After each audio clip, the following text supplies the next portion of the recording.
On a commencé une étude la semaine dernière sur l'Évangile de Jean. Et je ne sais pas si vous vous souvenez, mais Jean avait un but. Il y avait un désir quand tu as écrit l'Évangile de Jean. Je ne sais pas si vous en souvenez. Ça se trouve à la fin.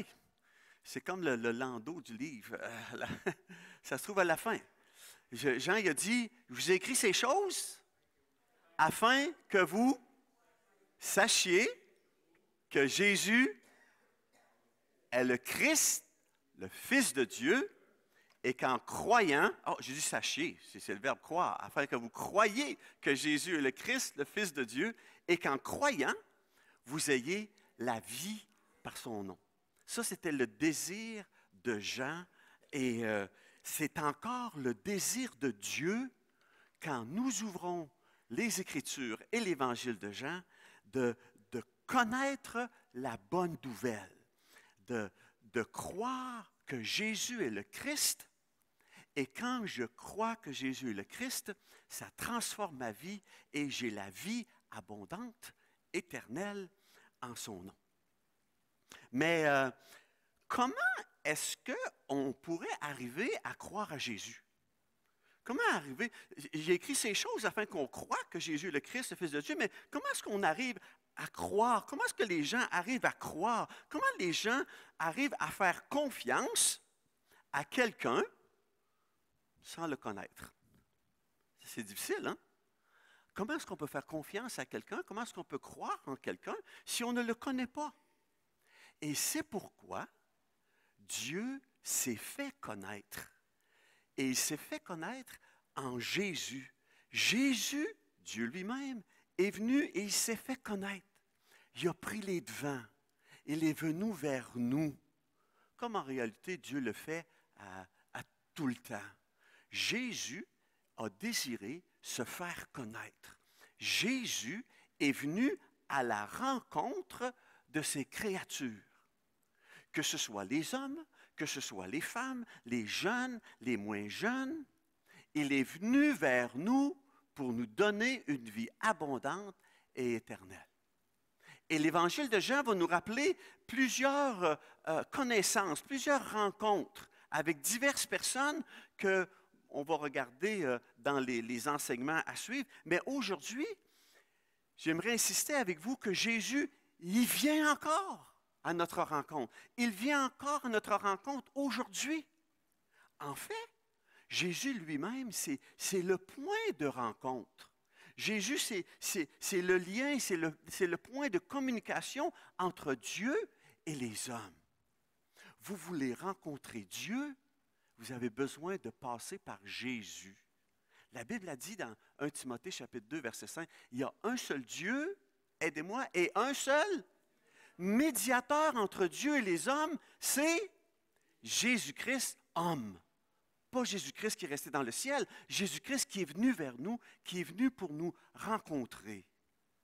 Et le dimanche matin, comme ce matin, on se rassemble. Pourquoi? On se rassemble pour le rencontrer.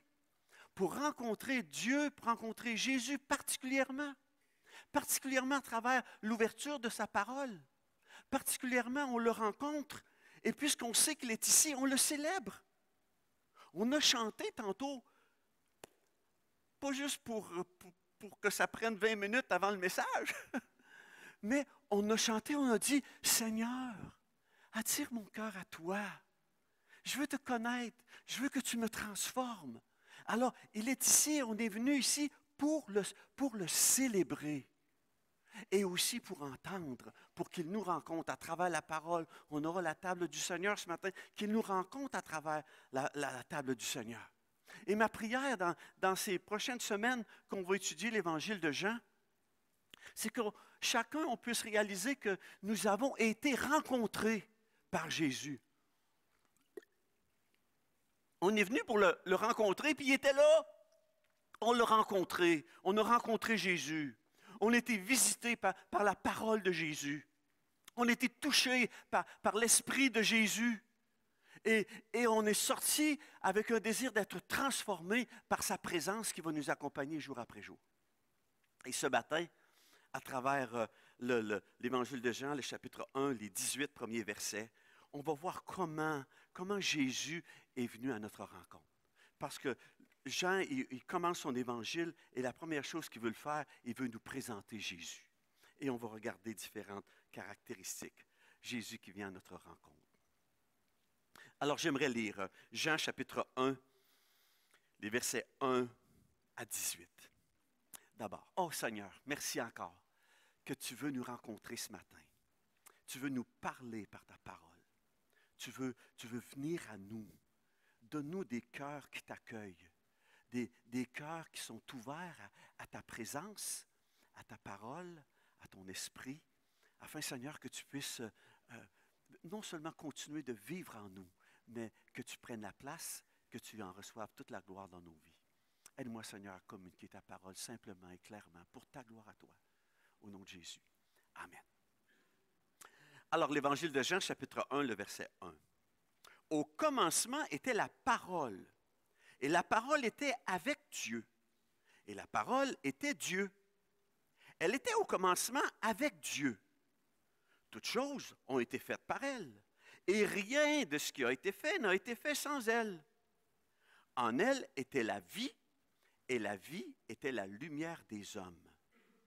La lumière luit dans les ténèbres, et les ténèbres ne l'ont point reçue. Il y eut un homme envoyé de Dieu, son nom était Jean. Il vint pour servir de témoin, pour rendre témoignage à la lumière, afin que tous croient par lui. Il n'était pas la lumière, mais il parut pour rendre témoignage à la lumière. Cette lumière était la véritable lumière, qui, en venant dans le monde, éclaire tout homme. Elle était dans le monde, et le monde a été fait par elle, et le monde ne l'a point connue. Elle est venue chez les siens, et les siens ne l'ont point reçue. Mais à tous ceux qui l'ont reçue, à ceux qui croient en son nom, elle a donné le pouvoir de devenir enfants de Dieu, lesquels sont nés non du sang, ni de la volonté de la chair, ni de la volonté de l'homme, mais de Dieu. Et la parole a été faite chair, et elle a habité parmi nous, pleine de grâce et de vérité. Et nous avons contemplé sa gloire, une gloire comme la gloire du Fils unique venu du Père. Jean lui a rendu témoignage, et s'est écrié, c'est celui dont j'ai dit, celui qui vient après moi m'a précédé, car il était avant moi. Et nous avons tous reçu de sa plénitude, et grâce sur grâce. Car la loi a été donnée par Moïse, la grâce et la vérité sont venues par Jésus-Christ. Personne n'a jamais vu Dieu. Dieu, le Fils unique, qui est dans le sein du Père, est celui qui l'a fait connaître. Oh, Jean veut nous présenter Jésus dans ses premiers versets. Il ne veut pas qu'on le manque. Alors Jean, il nous dit que Jésus est venu d'abord comme parole. Au commencement était la parole. Jean, il présente Jésus comme le mot grec logos. C'était un nom bien connu dans le monde grec qui voulait dire l'ensemble des choses, l'ensemble du monde immatériel qui vient, qui parle, qui communique avec nous. Jésus est la divine parole et le logos. Parce que voyez-vous, il nous dit premièrement que Dieu parle. Dieu parle. À travers les Écritures, dans l'Ancien Testament, on voit des centaines de fois « Ainsi parle l'Éternel ». Et ça, c'est spécial. Parce que pour les anciens, les non-juifs, les non-croyants, Dieu, c'est des statues. Ça a des oreilles, mais ça l'entend pas. Ça a une bouche, mais ça ne parle pas. Ça a des pieds, mais ça ne marche pas. Mais l'Éternel, c'est le seul Dieu qui parle.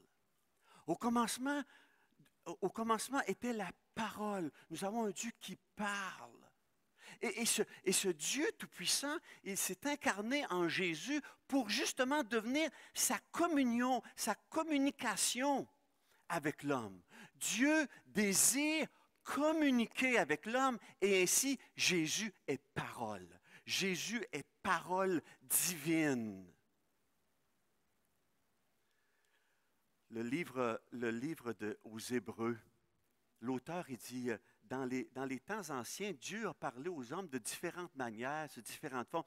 Mais dans ces derniers temps, il nous a parlé par le Fils. Dans le texte grec, c'est en. C'est pas par, mais c'est dans. Il nous a parlé en Christ. Quand Jésus était là, Dieu parlait. Dans les derniers temps, il nous a parlé en Jésus. Et puis pour établir sa communication alors avec sa créature, Dieu parle. Et il parle par Jésus. Jésus qui est parole divine, qui est la communication parfaite de Dieu aux hommes, qui est le moyen essentiel d'avoir une relation personnelle avec Dieu, entre Dieu et sa créature. Il envoie la parole. Au commencement était la parole. Le dernier verset, il a commencé avec « Au commencement était la parole », puis il termine son introduction au verset 18 en disant « Personne n'a jamais vu Dieu. Personne n'a jamais vu Dieu, mais Dieu, le Fils unique qui est dans le sein du Père, est celui qui l'a fait connaître. » Jésus, c'est le message même de Dieu. En Jésus, j'ai l'expression visible. J'ai la manifestation parfaite du Dieu invisible. Alors quand je vois Jésus, quand je rencontre Jésus, quand j'entends Jésus, en Jésus, c'est le Dieu qui est invisible, qui est immatériel, qui est éternel, mais il se manifeste de manière visible, de manière tangible, de manière terrestre. Jésus est celui qui l'a fait connaître. Le mot pour faire connaître, c'est le verbe exégèse. On dit des fois, quand on enseigne, on doit expliquer la parole, on doit en faire l'exégèse. Mais le texte, c'est ça qui nous dit. Jésus est l'explication de Dieu. Jésus est l'exégèse de Dieu, l'explication parfaite du Père, qui va manifester la vie, qui va manifester la lumière, la grâce, la vérité aux humains. Dieu, le Fils unique qui est dans le Père, est celui qui nous l'a fait connaître. Et alors, Jean, il commence à nous dire que Jésus est venu comme d'abord la parole divine. Il est venu aussi comme le divin créateur. Jean, il ne laisse pas d'ambiguïté sur d'où ce qui sort Jésus. Il n'y a pas de doute sur la nature de Jésus. Jésus, il est le Dieu éternel. Au commencement, qu'est-ce que ça dit? Était la parole. Je mets le commencement partout où ce que je veux, mais au commencement, quand le temps a commencé, là, Jésus était là. Était, avant ça, la parole. Dieu est éternel. Au commencement, il était déjà là. Il est un Dieu aussi personnel. Il est un Dieu relationnel. Au commencement était la parole. La parole était avec Dieu. Elle était face à face avec Dieu. Elle était personnelle. Elle était relationnelle. Déjà, la parole avait des relations avec le Père. Jésus est un Dieu éternel. Il est le Dieu personnel. Il est le Dieu qui veut être en relation, était avec Dieu. Et il était le Créateur. Toutes choses ont été faites par elle. Rien de ce qui n'a été fait sans elle. Jésus est le divin créateur. Alors, quand Jésus vient à notre rencontre, c'est mieux que la reine, bien qu'elle soit très importante, 70 ans. Mais quand Jésus vient à notre rencontre, c'est le Dieu éternel qui vient à ma rencontre. C'est le Dieu glorieux. Il dit, nous avons contempler sa gloire, une gloire comme la gloire du Fils unique venu du Père. Quand Jésus est venu vers nous, nous avons rencontré le Dieu glorieux, le Dieu qui est plus élevé que les cieux. Et ce Dieu grand, éternel, grand, plus haut que toute chose, il entreprend de rencontrer les humains pour que les humains soient restaurés dans leur relation avec le Créateur. Relation qui avait été brisée par le péché. Oh, ce matin, puissions-nous accueillir cette vérité-là, que ce grand Dieu éternel, il a pensé à Yves, il est venu le voir, il est venu le rencontrer, il a pensé à lui, il a pensé à moi aussi, ça une bonne, t'es bien content moi aussi qu'il pense à moi. et ce grand Dieu, moi je n'ai jamais rencontré la reine, elle est vraiment tellement importante, mais je n'ai pas pris l'avion pour aller la voir, c'est une grande dame là, mais elle n'est jamais venue me voir chez nous, elle est venue au Canada à plusieurs reprises.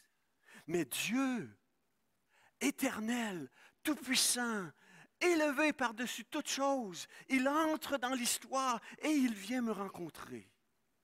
Lui, par Jésus. Au commencement était la parole. Et la parole, à un moment donné, elle s'est faite chair. Elle est venue parmi nous. Oui, justement, on fête ça à Noël, mais on peut fêter ça tous les jours. Le Dieu, Jésus est venu comme parole qui s'est faite chair. La parole a été faite chair. Le créateur de l'univers s'est engendré.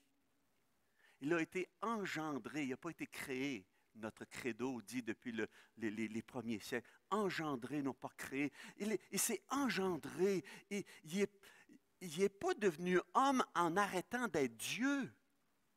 Il a pris par-dessus sa nature divine la nature humaine. Il s'est engendré. Les humains, ça l'engendre des humains. Dieu, ça l'engendre Dieu. Oh, j'aime Philippiens, chapitre 2.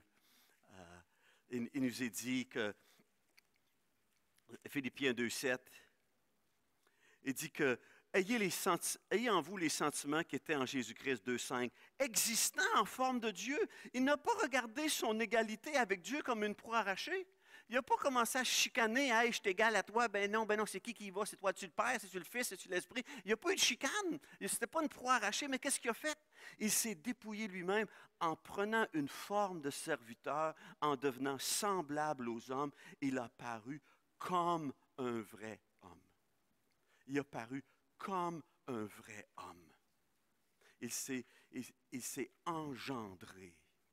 Et dans les chants de Noël, je pensais cette semaine à un vieux chant qui date de plusieurs siècles, Adeste Fideles, peuple fidèle, ô peuple fidèle, la, la, la, la, la. C'est presque Noël, là. Mais dans ces beaux chants de Noël, il y a toutes sortes de belles vérités concernant Jésus. Ça dit dans ce chant-là que Jésus est splendeur pure et sans déclin du Père divin.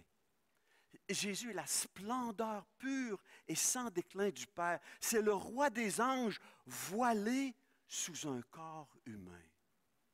Jésus n'a pas arrêté d'être Dieu quand il est venu ici-bas, mais il a revêtu le voile, le voilé sous un corps humain.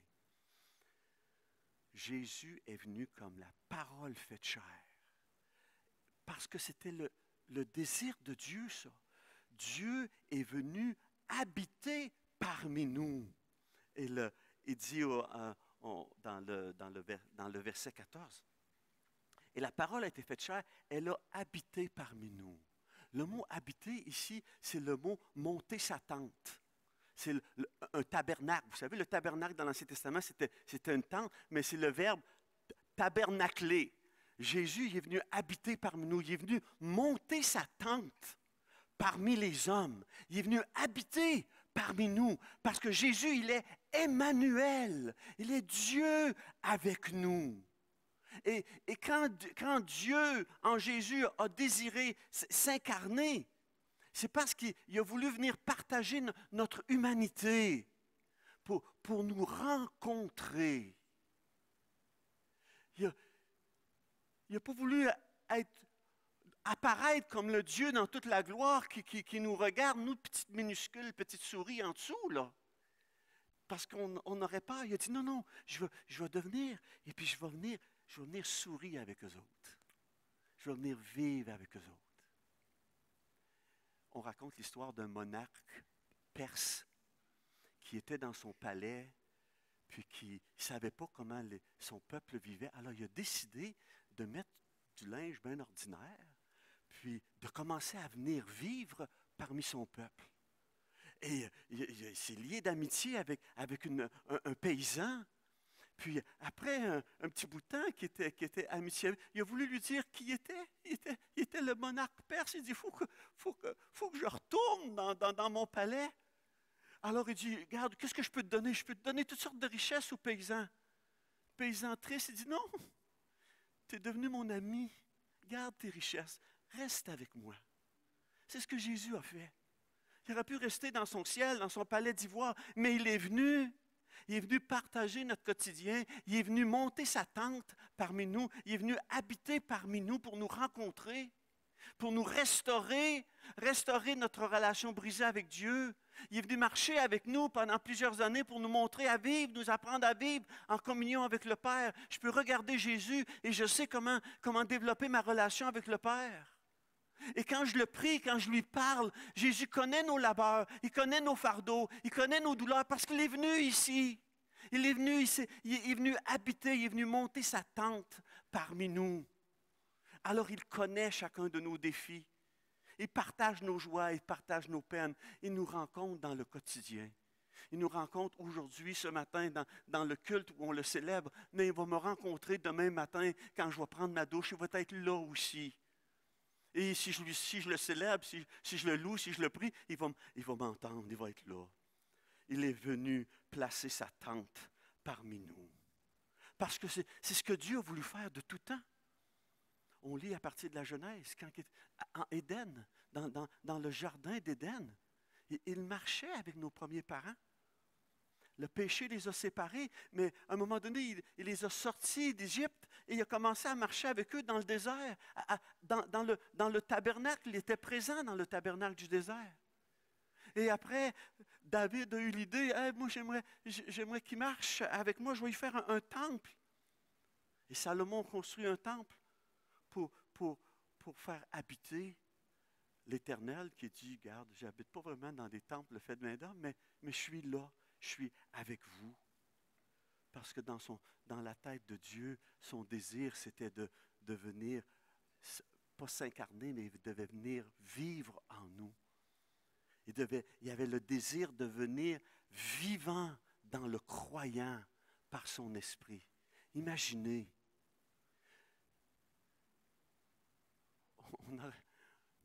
Dieu aurait pu être dans le temple de Salomon, de l'or, une grandiose. Et en réalité, il était là aussi. La Shekinah, la gloire, elle était là. Mais pour Dieu, c'était cheap, cette affaire-là, de temple de Salomon. Savez-vous où est-ce qu'il veut être? Il veut être en vous. Il est en vous. Le croyant a reçu ce grand Dieu glorieux en lui par son esprit. Jean écrit aussi l'Apocalypse, le dernier livre de la Bible, dans l'avant-dernier chapitre, au chapitre 21, au verset 3, où il parle de la nouvelle Jérusalem qui descend. Jean dit, « J'entendis du trône une voix qui disait, « Voici le tabernacle de Dieu avec les hommes. Il habitera avec eux, et ils seront son peuple, et Dieu lui-même sera avec eux. » Voici le tabernacle, voici la tente de Dieu parmi les hommes. Il va habiter avec eux. Dieu lui-même sera avec eux. Alors Jean nous dit, garde, quand Jésus est venu, on a contemplé sa gloire. Une gloire comme la gloire du Fils unique venu du Père. Daniel disait tantôt qu'il l'attendait. Je pense au chant, voir mon Sauveur face à face. Voir Jésus dans sa beauté. au suprême grâce, au bonheur félicité, voir Jésus. Et c'est ce que Jean a dit. J'ai vu Jésus, j'ai contemplé sa gloire. Dans 1 Jean, il nous dit, ce que nos mains ont touché, ce que nos oreilles ont entendu concernant la parole de vie, bien, on vous l'annonce. Mais on a vu la gloire de Dieu à travers son Fils Jésus. Jésus est venu comme parole faite chair, comme Dieu qui monte sa tente avec nous. Et en étant venu parmi nous comme parole, elle est devenue cette parole source de vie, source de lumière, source de grâce, source de vérité, va nous dire Jean. Comme source de vie, Jésus, il va nous dire un peu plus tard dans Jean au chapitre 6, c'est celui qui est descendu du ciel et qui donne la vie au monde. Ce Jésus, ce Dieu incarné, est celui qui communique la vie au monde. Il va dire dans Jean chapitre 5, verset 24, c'est Jésus lui-même qui va dire, en vérité, je vous le dis, celui qui écoute ma parole et qui croit à celui qui m'a envoyé, qu'est-ce qui lui arrive? Il a la vie éternelle, il ne vient pas en jugement, mais il est passé de la mort à la vie. Jésus, en venant, en s'incarnant, il est devenu source de vie. En elle était la vie, et la vie était la lumière des hommes. Jésus est source de vie, il est source de lumière pour les êtres humains. Jésus, c'est la lumière du monde. Il est venu pour éclairer tous les humains, sans discrimination. C'est ce qu'il nous a dit. Il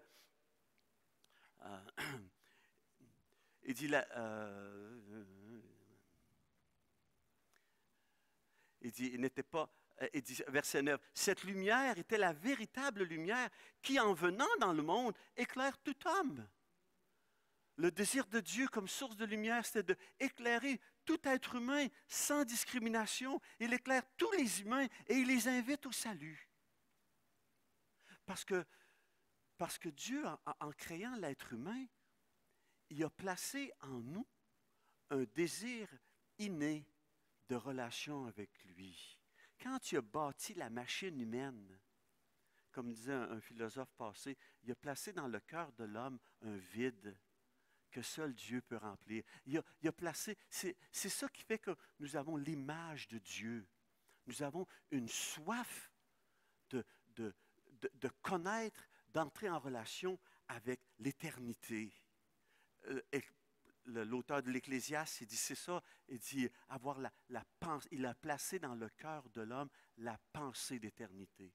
Tous les êtres humains ont ce désir inné de relation avec l'être suprême. Et quelquefois, ils ont fait toutes sortes de religions pour faire ça de façon humaine. Alors que Dieu, lui, il descend vers nous et nous explique comment entrer en relation avec lui. La vie était la lumière des hommes. Et le texte nous dit que les ténèbres, le contraire de la lumière, les ténèbres du mal, les ténèbres du péché, les ténèbres de l'ignorance, ben, ils peuvent éviter, ils cherchent à éviter cette lumière-là. Ils ne veulent pas accueillir la lumière divine. Les êtres humains, il nous a dit plus tard, ils vont préférer les ténèbres à la lumière. Mais la lumière vient, la lumière brille. Et Jésus devient cette lumière qui va diriger son peuple dans les sentiers de l'amour, dans les sentiers de la paix, dans les sentiers de la justice. C'est cette lumière-là en Jésus qui nous montre comment vivre vraiment, comment vivre dans la vérité, comment vivre dans la sainteté. Et quand il brille sur le croyant, et ça nous prévient d'aller dans les ténèbres. Ça nous prévient de l'erreur. Ça nous montre la voie à suivre. Ça sécurise nos corps, nos cœurs. Pendant l'été, on recevait nos petits-enfants. Chez nous, on en avait 10. Et souvent, on met une tente. Puis nos petits-enfants sont là, puis on le met juste dans notre terrain. Puis on met la lumière sur la maison. Puis il y a de la lumière, mais nos petits-enfants, ils disent, papa, je vais avoir ta flashlight, je vais avoir ta flashlight. Parce que quand tu vas dans la tente avec la lumière, soudainement, ça les sécurise. Cette lumière-là leur montre le chemin, mais ils vont dans la tente, puis là, ils ont pas peur, ils ont la lumière, ils ont la flashlight de grand-papa. Et là, ça sécurise. Jésus est ça. Jésus, cette lumière-là, qui, quand il vient en nous, il nous sécurise, il nous dirige, il nous montre le chemin, il nous montre les erreurs à éviter. Jésus est venu comme parole, source de vie, source de lumière, et il nous est dit source de grâce et de vérité. Il est source, et la parole a été faite chair, et elle a habité parmi nous, pleine de grâce et de vérité. Parce que c'est en comprenant Jésus que je peux vraiment contempler l'amour de Dieu, sa grâce à mon égard. C'est le fait que Jésus ait accompli la loi, et ainsi il peut m'offrir la grâce de son salut. Et en Jésus, je reçois toute grâce. En Jésus, je reçois toute la plénitude de Dieu. Il va nous dire, et nous avons tous reçu de sa plénitude, et grâce sur grâce. Jésus n'a pas arrêté à me donner de la grâce au moment où j'ai été sauvé, mais il continue jour après jour à me donner de sa plénitude, à me partager de sa plénitude, et grâce sur grâce. Ah, Jésus est venu. Il est venu comme parole divine. Il est venu comme parole faite chair. Il est venu comme parole qui donne la vie, la lumière, la grâce, la vérité. Il est venu. Savez-vous quoi? Parce qu'il voulait être rencontré. Il est venu vers chacun de nous et ce qu'il s'attend, c'est pas qu'on se détourne de lui, qu'on l'ignore, qu'on le rejette. Jésus est devenu ce qu'il n'était pas pour que nous devenions ce que nous n'étions pas.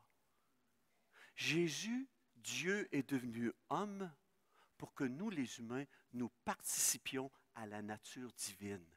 Quelle merveille! Et savez-vous quoi?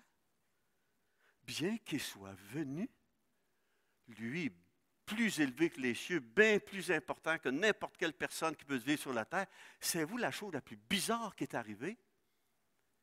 Il y a des gens qui ne l'ont pas reçu. Incroyable! Incroyable! Pourtant, tous ne l'ont pas accueilli. Le texte nous dit, il est venu chez les siens. Dans le texte grec, c'est neutre. Ça veut dire qu'il est venu parmi la création. Dieu, le Créateur, est entré dans la création. Et Dieu, Créateur, il est venu aussi chez les siens, chez les Juifs. Il est venu chez les siens et les siens ne l'ont pas revenu. Siens, c'est deux groupes différents. Un, c'est la création et l'autre, c'est son peuple. Il est venu parmi son peuple et son peuple, en majorité, ne l'a pas reçu. C'est terrible. C'est-tu décourageant? Mais il nous a dit non. Pourtant, il nous a dit, la lumière a prévalu. Au verset 5. La lumière, lui, dans les ténèbres, et les ténèbres ne l'ont point reçu. C'est difficile ce mot, recevoir. Ils ne l'ont pas reçu pour l'écraser. Les ténèbres n'ont pas été capables de se saisir de lui et d'y fermer la bouche. De l'empêcher de briller, de l'engloutir. C'est ça que le texte est en train de dire. La lumière est venue et les ténèbres n'ont pas été capables de l'éteindre, de l'engloutir. La lumière, elle a continué de briller pareil. C'est pour ça qu'elle vient chez nous encore aujourd'hui. Et cette lumière-là, encore, elle m'invite à le recevoir. Elle m'invite à l'accueillir dans ma vie. Elle m'invite à naître de Dieu. Elle m'invite à devenir son enfant. Elle m'invite à participer à sa nature divine. La lumière a prévalu.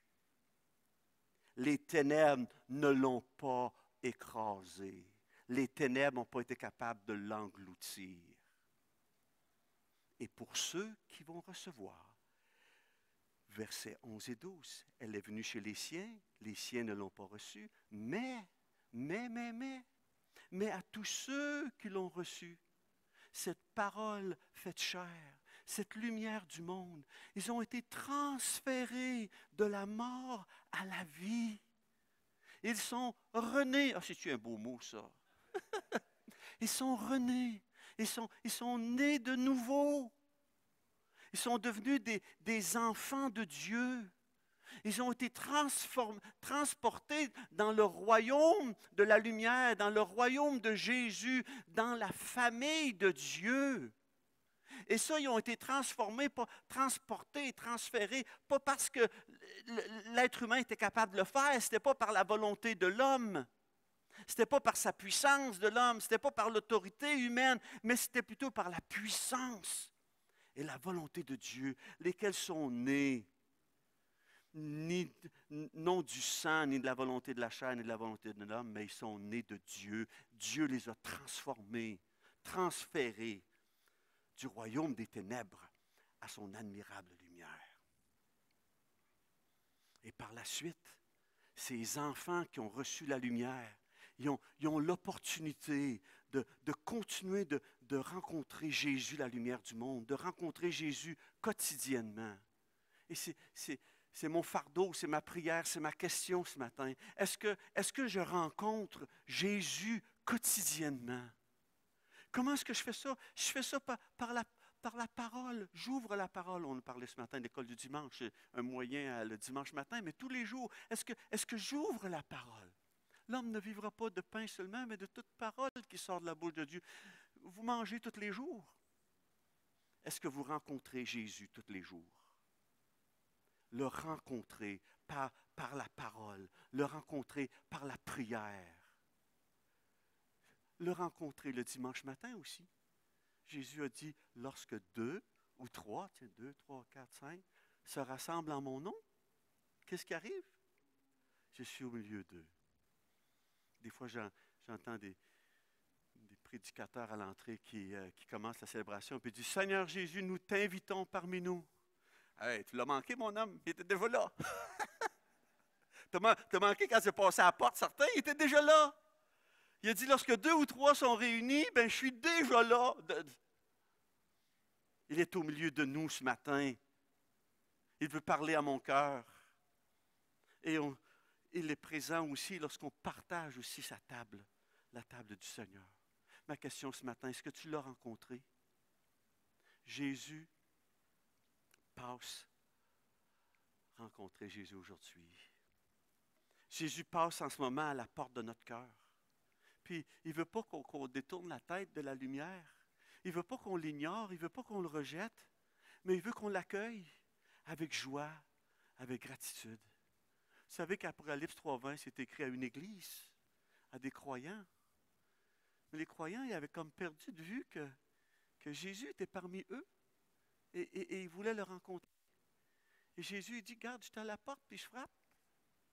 Si quelqu'un entend ma voix, ouvre la porte de son cœur. Je vais entrer, je vais le rencontrer, je vais souper avec lui et lui avec moi.